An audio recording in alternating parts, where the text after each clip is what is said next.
the garden bed area that you see here, let me highlight it, has been created using a polyline. But there is a zone within it which uses the arc option in the polyline. And let me demonstrate by changing my drawing colour to red and my line weight to 0.4 of a millimetre. Let's demonstrate how that arc option is used. I'll start the polyline. There's the polyline command, and we want to pick up this point here. So here's a start point. Now as I move away, we want the polyline to arc around to this point. So as you're moving, right click and select the arc option. Then we can click on that as an endpoint.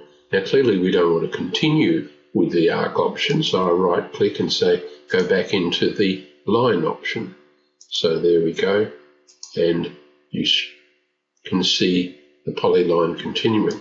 I'll enter to finish, and to edit the polyline all we need to do is select the arc and just move the center point of that arc like so, and then unselect. So there's the polyline that we've just done, which uses the arc option.